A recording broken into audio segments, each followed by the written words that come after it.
Bonjour à toutes. Nous nous retrouvons aujourd'hui pour une nouvelle interview.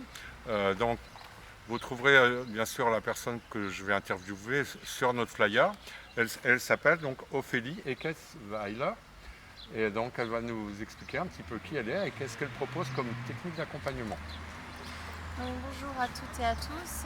Voilà, je me présente Ophélie et je suis passionnée donc, par le monde des énergies, la spiritualité. J'exerce depuis 2018 professionnellement donc, comme magnétiseur. Voilà, je me suis formée auprès de personnes qui avaient 30 à 10 ans d'expérience dans ce milieu-là. Et j'ai voulu donc apporter un petit peu ma pierre à l'édifice en aidant les personnes qui souffrent de douleurs chroniques, par exemple, dans le cadre du traitement du cancer, la chimiothérapie qui provoque des réactions inflammatoires, aussi toutes les autres réactions cutanées qui sont extrêmement douloureuses comme le psoriasis, des eczémas chroniques ou encore les douleurs fantômes, tout ça. Voilà. Et j'espère apporter bien-être et sérénité en traitant donc l'aura qui est autour du corps ainsi que les énergies qui circulent à l'intérieur du corps, donc les différents chakras. D'accord. Alors sur le descriptif donc, de vivre en harmonie, vous figurez. Alors nous avons indiqué donc voilà, à Elsenheim, la commune où vous exercez. Et donc, il y a deux techniques d'accompagnement, donc harmonisation énergétique et magnétisme. Est-ce que vous pouvez nous définir un petit peu quelle est la différence entre les deux? Donc le magnétisme, simplement, c'est comme les coupeurs de feu, c'est-à-dire, ou les barreurs de feu. C'est-à-dire que je vais apposer mes mains à 10 cm, 1 mètre du corps, il y aura une sensation de chaleur, un petit peu de picotement, et les douleurs vont partir. Voilà. Et après, l'harmonisation énergétique, c'est vraiment une sensation de lâcher prise aussi, éliminer les énergies négatives qui sont accumulées dans le corps. Et ça se produit par l'intermédiaire de mauvaises pensées, pensées négatives, tout le stress, l'accumulation de problèmes familiaux ou professionnels, et justement pour apporter du bien-être. Voilà. D'accord. Alors, j'aime bien toujours relier à la vie et donc à ce qu'on rencontre actuellement dans notre société. Est-ce que vous pouvez dire des gens qui viennent vous voir en ce moment, et est-ce que le contexte actuel de vie dans lequel nous sommes a une influence sur la santé ou le moral des gens? Tout à fait, hein, ça c'est indéniable, hein, quand on traverse une période comme le Covid, on n'en sort jamais complètement indemne, hein. Même si on n'attrape pas cette maladie, on est quand même marqué par ceux, ou sensibilisé par ceux qui l'attrapent, donc ça développe un peu l'empathie ou la sensibilité, et beaucoup de thérapeutes seront d'accord avec moi, il y a beaucoup de gens qui se sont ouverts, c'est-à-dire qui ont voulu donner du sens en fait à leur vie, et parfois le fait de changer de vie justement professionnellement ou dans sa manière de penser, ou même dans son quotidien, parfois ça peut, justement le changement, ça peut être effrayant, ça peut être épuisant, et je pense que si je peux aider les personnes qui traversent des fortes périodes de changement ou d'épuisement, j'en serais que ravie. Voilà. D'accord. Et alors, est-ce que vous avez des exemples précis de personnes qui viennent qui vous ont consulté récemment? Et voilà, parce que pour moi c'est important ici de rendre la chose la plus accessible et concrète possible pour les gens. Donc en donnant des exemples, ça peut être une bonne chose.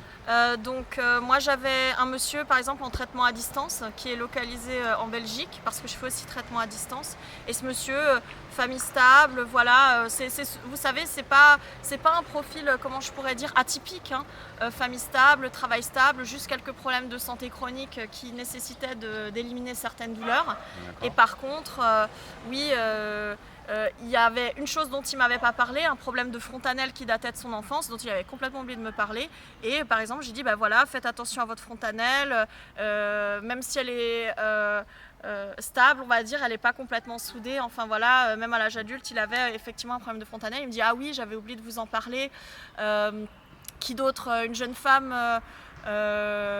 qui travaillait comme commissaire-priseur, et elle m'a dit non, j'ai pas de souci de santé particulier, je suis juste curieuse, comme une première expérience. Ça, j'en ai souvent aussi qui veulent découvrir le monde du magnétisme par simple curiosité, et en fait simplement j'ai perçu en fait de la lumière au niveau de ses mains, mais quand même quelque chose qui était vraiment ancré dans ses cellules. Et là j'ai dit, écoute, je pense que tu auras des tremblements, vers la 40-50aine, tu auras des tremblements dans les mains. Et elle m'a dit, ah oui, j'ai oublié de t'en parler. Effectivement, dans ma famille, les femmes ont des tremblements dans les mains passé la 40-50aine. Donc en fait, c'était un problème génétique, donc ancré dans ces cellules. Voilà, ce type de choses sur lesquelles je peux pointer du doigt. Alors je ne suis pas une spécialiste, hein, clairement, ou alors je vais dire, si maintenant il y a quelque chose que je ne peux pas faire, parce qu'on est tous des êtres humains avec nos propres capacités, je dis, voilà, j'ai un réseau de professionnels, je connais un hypnotiseur, je connais un naturopathe, etc. Et je préfère les réorienter vers quelqu'un qui aura une autre spécialité. Ça, c'est important aussi pour moi, le fait de collaborer. Hein. D'accord. Alors, qu'est-ce qui a fait quand vous tournez vers cette...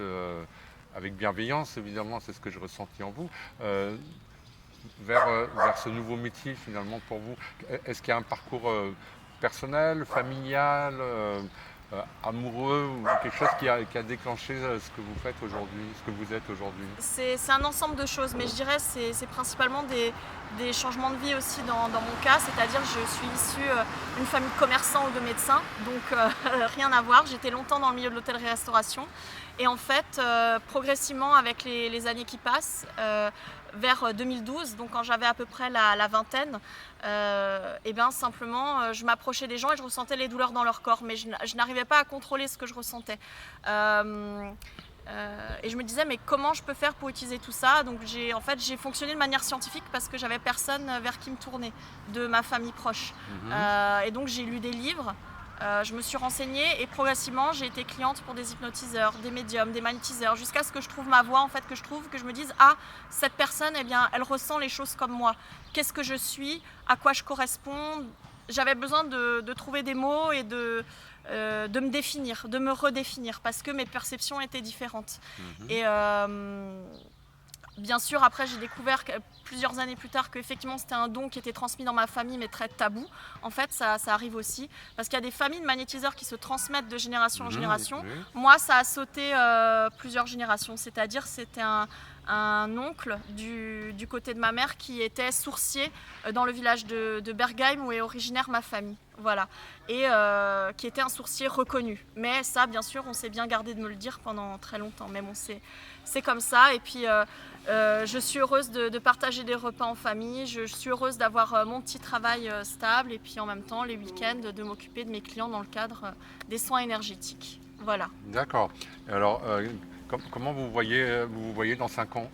Ah, bah, dans 5 ans... c'est si pas trop loin. Hein. Voilà, non. Si je peux continuer comme ça et puis continuer à aider les gens à côté de mon travail, ou pourquoi pas avoir un travail à mi-temps et à mi-temps être magnétiseur, ça me conviendrait très bien en fait. Voilà. D'accord. Et vous n'avez pas l'impression qu'il y a une demande qui se raccroît chez les gens, notamment ce qu'on me disait avant, par rapport à la période que nous traversons? Ben, le fait de ne pas vouloir utiliser trop de médicaments, pas trop de produits chimiques, effectivement, moi je trouve que...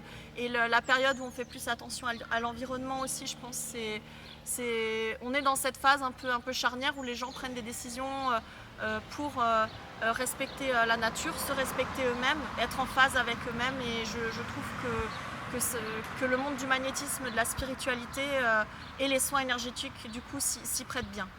D'accord, ben oui, donc c'est un message d'espoir, donc on espère que ça va, tout ce que vous venez d'expliquer, ça va aider les gens, permettre de comprendre, de donner envie de venir vous voir.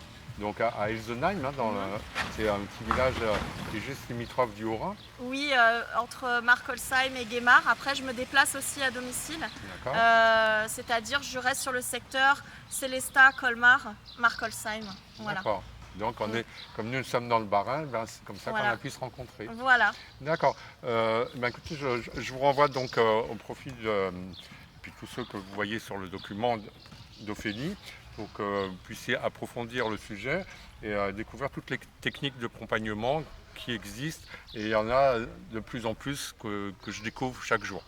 Voilà, donc merci à vous pour votre attention. Merci Ophélie pour avoir répondu à ces quelques questions. Et puis à très bientôt. Merci beaucoup Gérard, à bientôt. Je suis ravie moi aussi.